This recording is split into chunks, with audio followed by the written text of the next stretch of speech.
Assalamualaikum warahmatullahi wabarakatuh. Waalaikumsalam warahmatullahi wabarakatuh. Alhamdulillahirabbil alamin.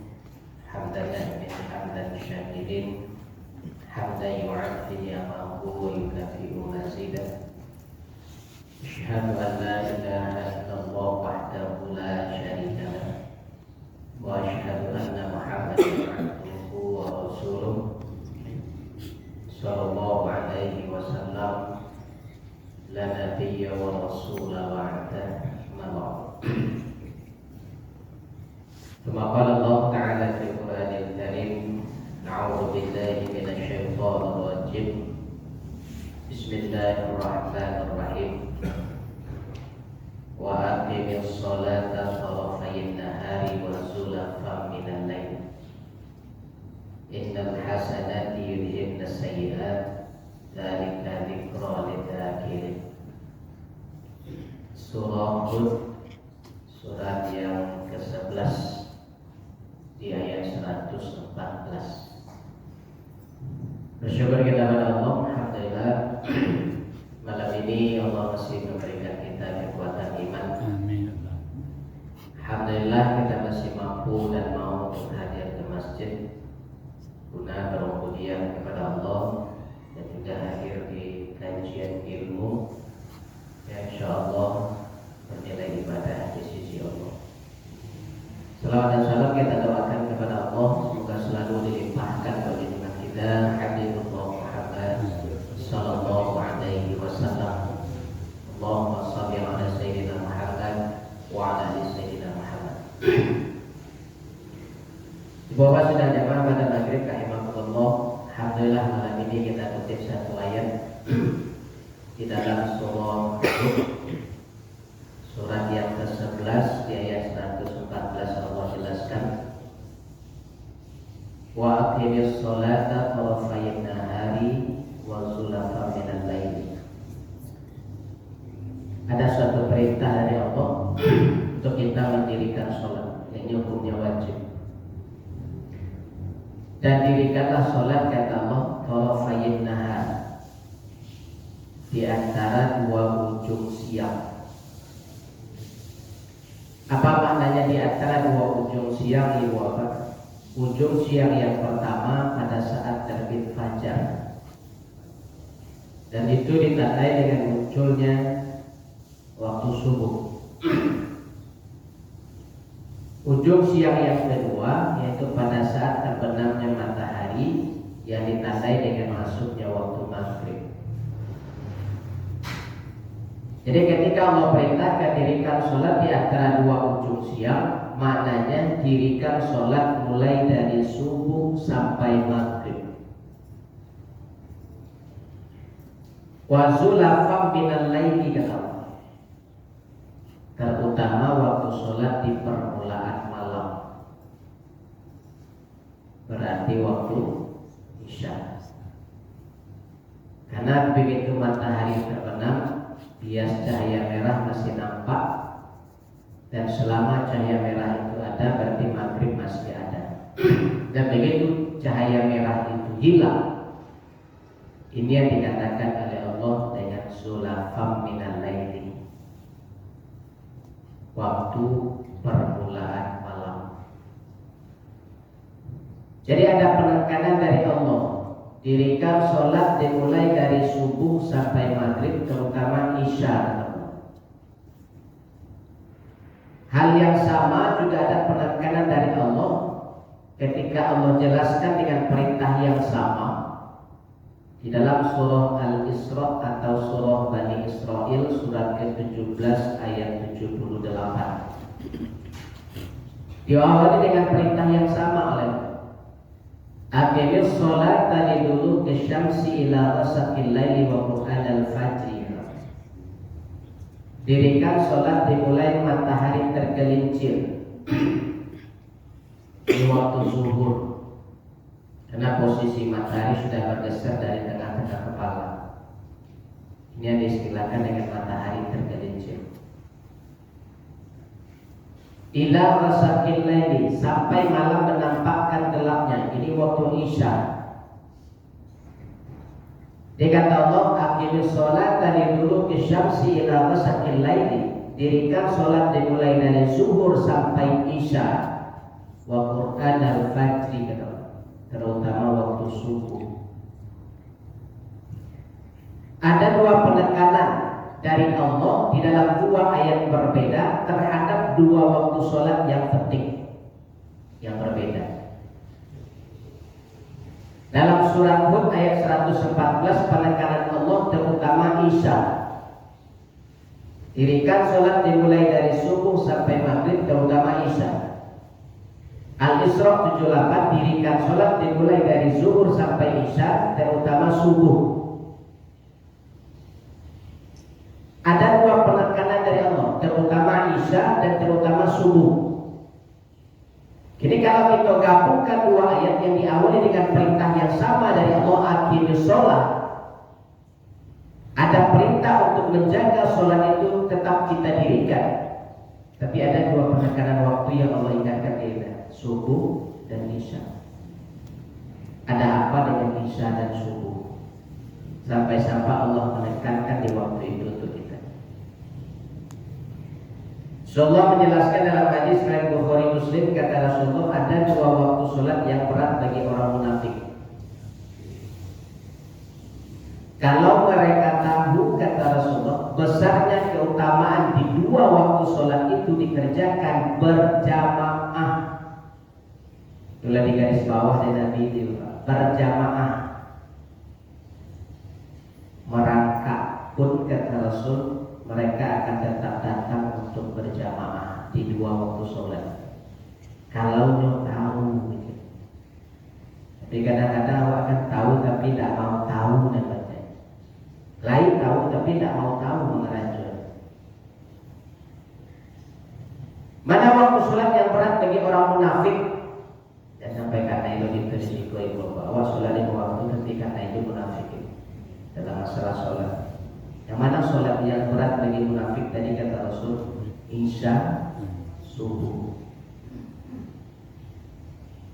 Isya dan subuh.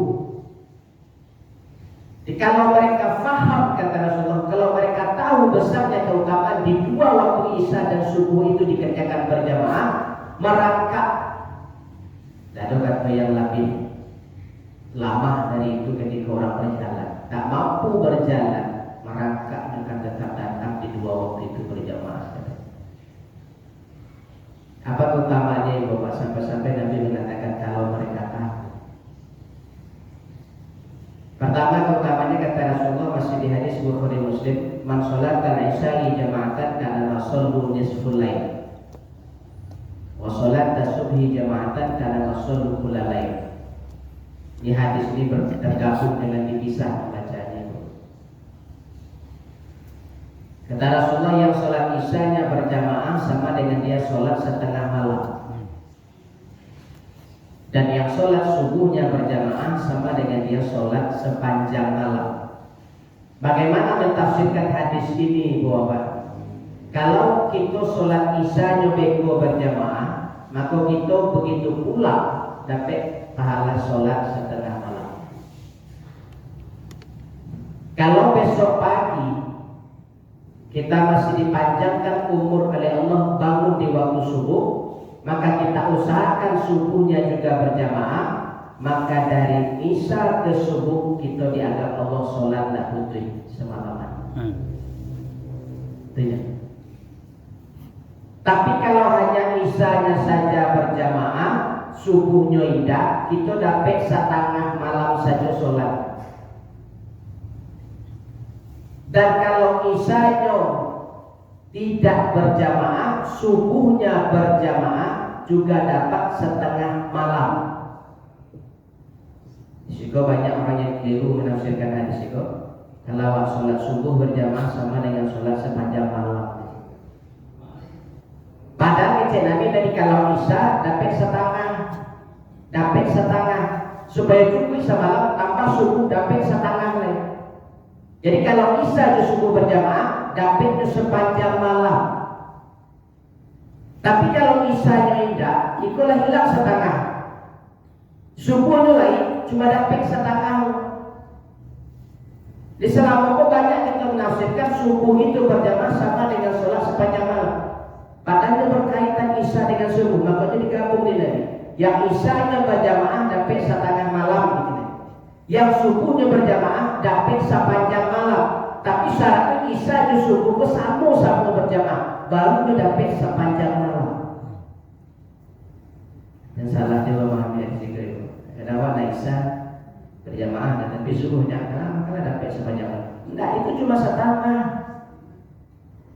Kalau isya tidak berjamaah, subuhnya berjamaah, tetap dapat setengah. Makanya hadis kebertalian.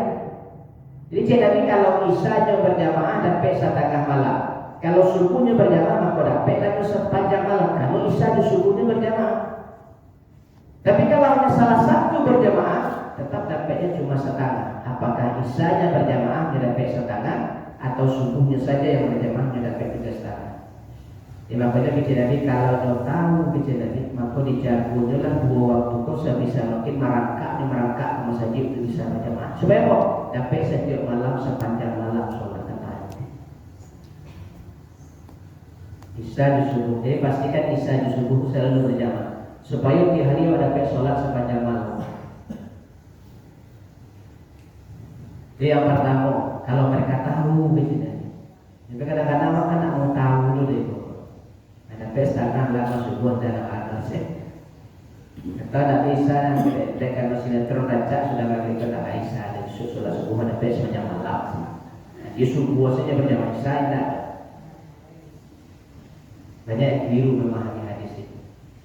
Jadi itu sejalan itu. Kalau disejalankan Aisyah subuh dia berjamaah baru cocok sepanjang malam dapat. Tapi kalau ada salah satu yang kedua kata Rasulullah terutamanya ketika di titian sirat. Dalam hadis riwayat Tirmizi, An-Nasa'i dan Ibnu Majah. Kata Rasulullah, siapapun yang ingin Allah kokohkan telapak kakinya meniti di atas titian sirat, supaya tidak terjatuh tanpa leset tergelincir ke masalah. Supaya Allah kokohkan telapak kakinya meniti di atas titian sirat, maka biasakanlah selama masih hidup untuk melangkahkan kaki menembus gelapnya waktu untuk datang ke masjid berjamaah. Melangkah menembus gelapnya waktu untuk ke masjid berjamaah. Maka kira-kira waktu sholat yang kalam itu apa? Isya, subuh. Jadi kalau isya itu subuh selalu dipastikan bisa itu jago dalam keadaan tetap berjamaah, maka ada jaminan dari Allah, kata Rasulullah, telapak kaki itu dikokohkan nanti di atas titian sirat. Nah, kata kepleset kenapa? Allah yang menjamin. Tapi dengan catatan bisa menjaga isya subuh selalu berjamaah. Karena yang dua bareng berjamaah makanya. Pada kata ada wirid itu bertahan saja. Kalau ada wirid kau pulang. Jadi sholat bapak dosa, ibu dosa. Kalau ada wirid pulang sudah masuk. Pas ada isya itu perwakilan siasat kan? Pak Sudang, Pak Berbos, orang yang mau beli sama pertama, orang yang kita kedua. Dikasih berdua lagi dua ibu perwakilan satu sah. Kenapa? Pas pulang nonton sinetron. Dan orang sebalik isya bukan panjang. Sudah sudah isya oleh lalu lagi. Hati-hati bapak. Nah, kalau ibu hukum sholat berjamaah itu dalam fikih boleh. Boleh itu dalam arti kata selama tidak ada usul yang memberatkan bagi ibu untuk datang ke masjid, maka dibolehkan berjamaah ke masjid. Tapi kalau ada uzur yang memberatkan bagi ibu-ibu untuk tidak bisa datang ke masjid, maka dibolehkan sholat di rumah. Tapi boleh itu dalam kata-kata yang menonton dan suap. Ya. Jadi selama tidak ada uzur bagi ibu, apa uzur? Ada keluarga yang sakit atau orang tua sakit ibu rawat, anak sakit ibu rawat, suami sakit yang ibu rawat, atau punya anak bayi yang dirawat, yang tidak bisa ditinggalkan. Ini uzur yang memberatkan, yang memaksa itu tidak bisa untuk berjamaah, maka lebih baik sholatnya di rumah. Tapi kira-kira ada enggak uzur yang memberatkan untuk itu? Kalau tidak ada uzur yang memberatkan, maka dibolehkan berjamaah ke masjid. Jadi selagi ada uzur, lebih baik di rumah. Makanya hukum untuk perempuan sholat berjamaah itu boleh. Kalau laki-laki ada dua pendapat ulama. Ada mengatakan sunnah muakkadah, sunnah yang mendekati wajib. Ada mengatakan sampai wajib. Jadi uzur bagi laki-laki cuma dua, hujan labik, sakit baring. Selebihnya ke masjid. Tapi kalau kita ibu-ibu yang tidak ada uzur yang memberatkan untuk datang, maka lebih baik datang. Kenapa? Kita menjaga dua waktu sholat tadi. Kalau jaminan dikokohkan telapak kaki kita di atas titian sirat, bisa melangkahkan kaki di gelapnya waktu untuk ke masjid berjamaah. Bisa disuruh. Kalau kita cari gambaran neraka dari hadis Rasulullah, ada 5 hadis menceritakan tentang titian sirat. Hadis pertama kata Rasulullah, titian sirat dibentangkan di antara 2 punggung jahanam. Kalau ekor lubangnya, siko dipacang tidak datang titian. Nah, di tengah-tengahnya ada 2 sawu yang bergerak dari itu. Siang menyambar siapapun yang meniti di atas. Terus kedua kata Nabi, titian sirat itu lebih lunak dari rambut, lebih licin dari minyak.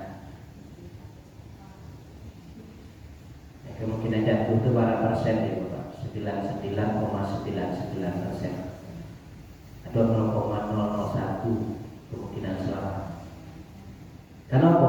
Kondisi titian lebih lunak dari rambut. Rambut itu kan kita estek tetap putih. Jadi kita berpijak dari itu yang kondisi itu lebih lunak dari rambut, licin itu dari minyak.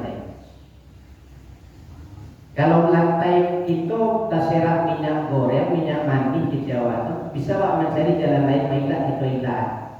Kalau lantai itu lawe. Kalau itu titian yang selalu itu jalan cuma satu-satunya itu licin itu dari minyak. Tak bisa cari jalan lain dong. Apalagi jalan tikus loh jadi tak ada loh. Cuma itu titian loh, lintih itu. Kondisinya mungkin lebih lunak dari rambut, lebih licin dari minyak. Ketiga, titian sirat itu kata Rasulullah lebih halus dari rambut, lebih tajam dari pedang. Kalau ingin mantes bisa dan bisa oleh titian sirat, coba ambil pisau tak balik dan tajamnya katik. Coba bijak tepat kaki dan jadi berani tak? Berani tak Pak? Yang tajamnya pisau ke katik, tapi bijak tepat kaki Pak. Berani tak Pak? Enggak, tapi bisa banget cerita. Awak harus melewati titian itu yang kondisinya lunak dari rambut, licin dari minyak, halus dari rambut, tajam dari pisau. Gak bisa main lah, harus lewat. Yang sampai ke Nabi lamanya di atas titian sirat itu 50.000 tahun. Enggak sehari 2 hari itu. 50.000 tahun. Kondisi dalam tak datang. 5.000 tahun mendaki seluruh. Wah mendaki kondisi jalan licin dan tajam. Selesai selama 5.000 tahun menurun gitu. Selama itu menurun mendatang 5.000 tahun. Kemana kalau maunya dan jauhnya titian itu panjangnya titian itu harus kita lewati. Yang kelima kata Nabi dari 1.000 orang yang meniti seorang yang selamat sampai ke ujung. Hal itu lambat seorang orang bisa disuku dan pernah nampak dah. Bisa kita pastikan yang satu dari 1.000 itu awak, sementara di kisah suku itu tidak pernah nampak. Dia kata Rasulullah, kalau ingin telapak kaki dikokohkan oleh Allah pada saat meniti titian sirat, pastikan setiap kita selama masih hidup ini menembus gelapnya waktu berjalan untuk sholat berjamaah ke masjid. Ditekatkanlah ke diri kita bahwa pasanglah niat bahwa kita jago mana minimal subuh jo isya dan sampai isya. Ada dilakukan di rumah nak jadi sekarang tadi jauh di. Nah, kan jadi kayak Nabi tadi melangkah menembus gelapnya waktu. Jadi telapak kaki awak selagi masih kuat itu melangkah menembus galoknya kalamnya hari untuk datang ke masjid. Itu yang membuat kita tuh dikokohkan telapak kaki itu.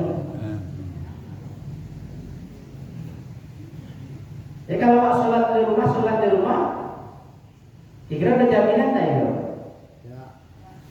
Makanya di peristiwa Isra itu minal Masjidil Haram ilal Masjidil Aqsa. Terminal berangkat Nabi itu dari masjid, terminal berhenti itu di masjid. Tujuannya apa?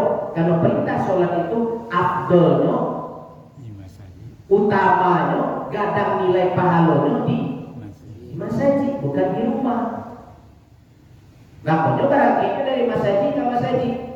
Padahal malam itu nanti kalau di rumah sepupunya dijatuhkan di Jibril tidak langsung dibawa, tapi dia bawa dulu ke Masjidil Haram, baru dibawa ke Masjidil Aqsa. Kalau seandainya dari rumah langsung dibawa, apa salahnya itu?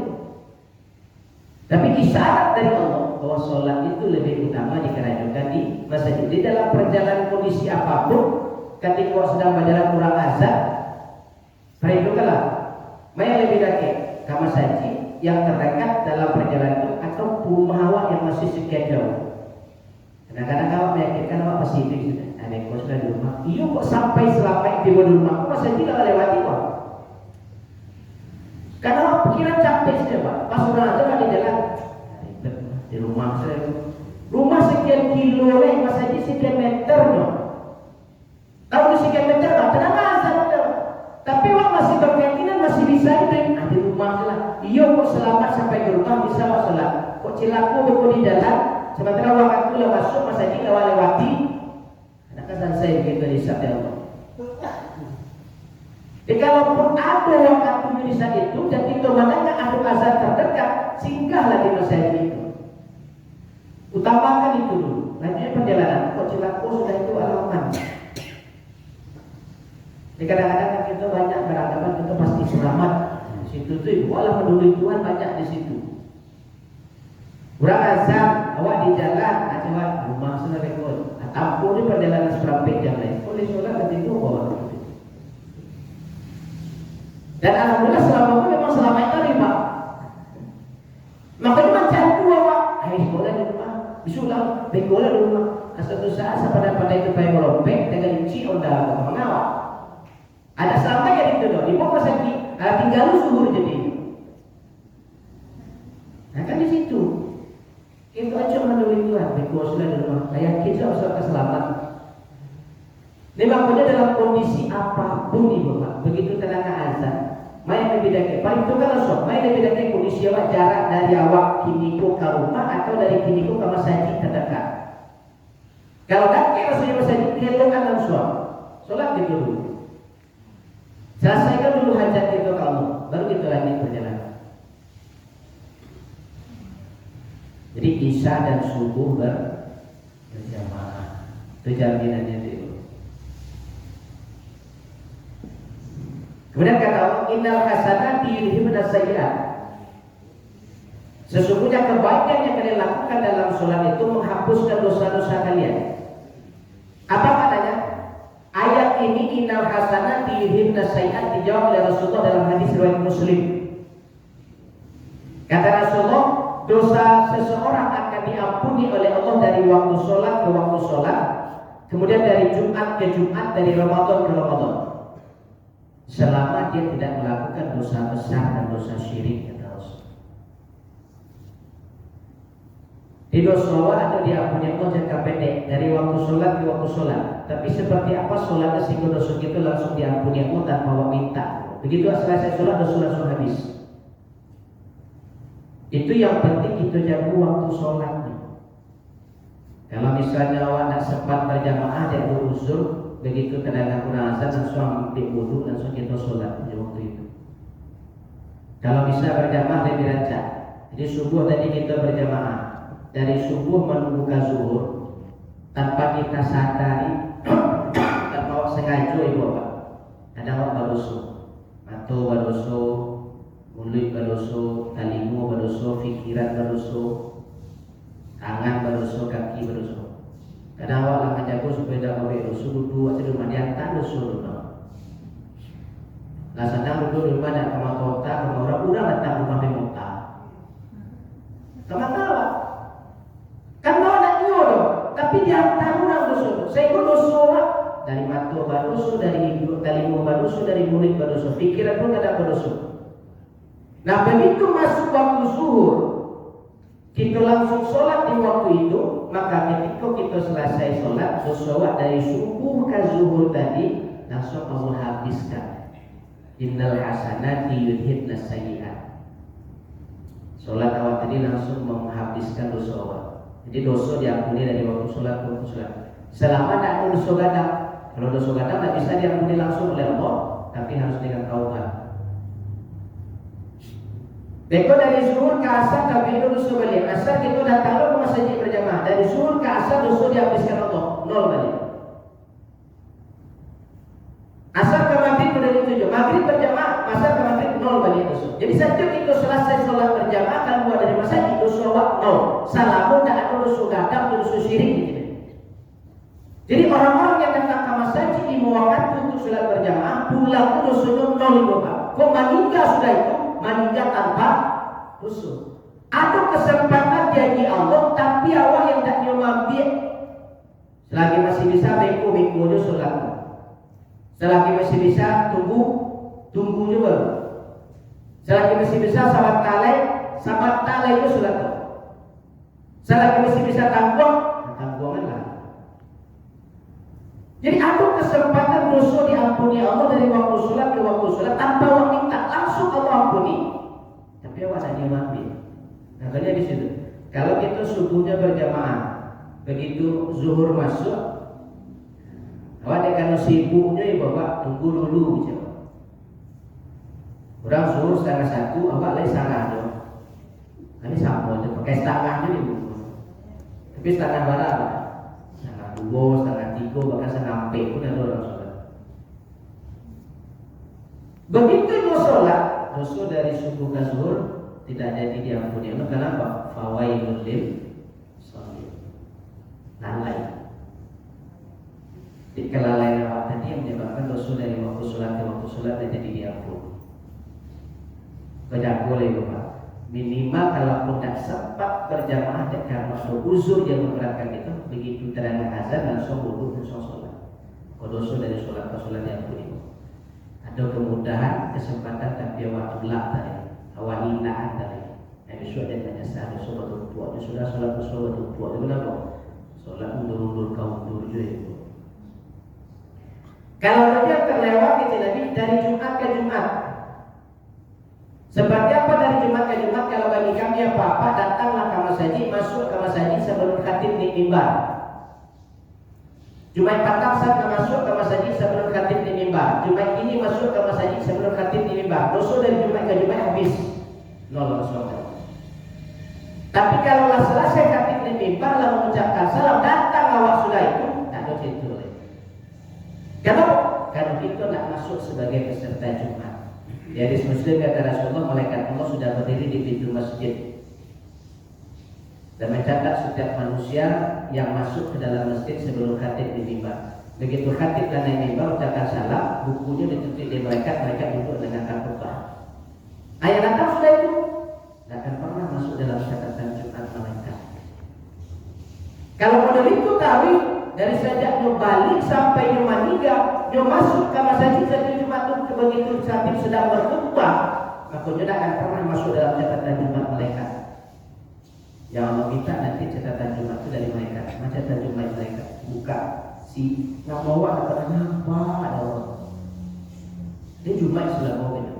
Nabi Rahman lain. Setiap Jumat yang datang sudah Jumat. Oh ini sudah Jumat saja pada Nabi Jumat. Katanya begitu orang selesai khutbah, tapi dosa baru masuk. Tidak ada pengampunan dosa dari Jumat ke Jumat dan dia tidak pernah masuk dalam catatan Jumat malaikat.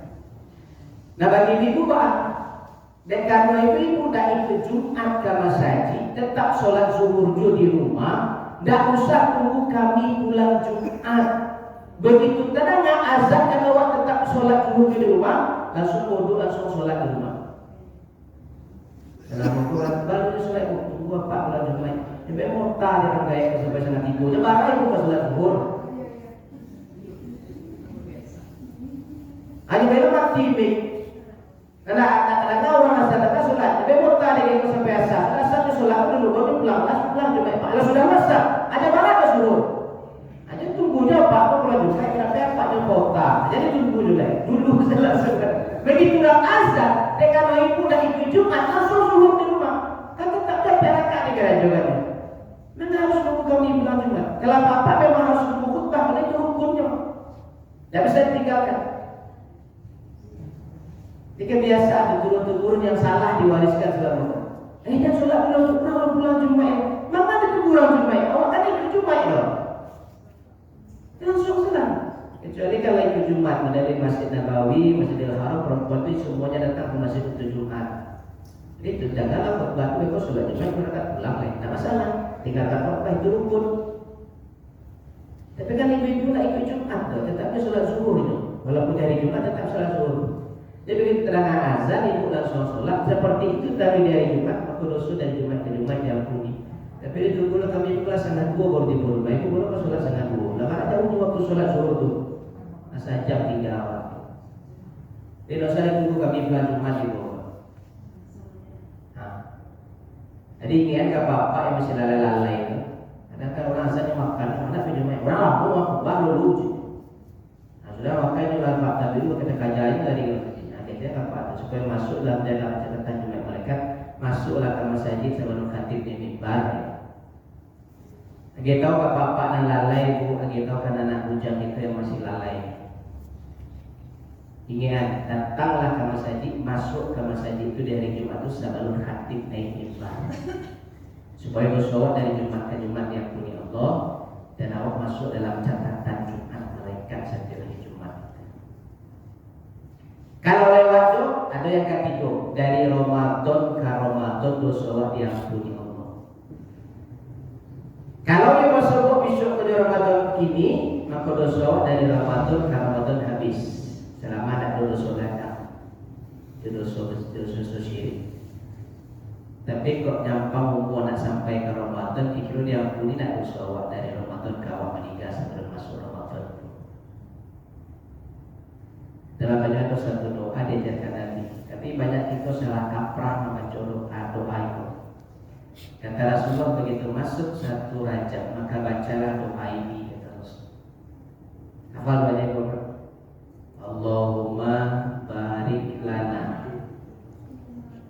Maka lebih marah sana makan apa? Makan apa? Ya doa ini sama jadi kalau hafal doa makan apa lah. Awalnya sama, Allahumma barik lana aja sama. Sudah tahu fi Rajab wa Sya'ban wa ballighna Ramadan. 3 kata ini. Allahumma barik lana fi Rajab wa Sya'ban. Kalau ini itu fi Sya'ban saja lain. Wa ballighna. Doa itu sebenarnya dibaca setiap sudah sholat, mulai dari tanggal 1 Rajab itu sampai masuknya 1 Ramadan.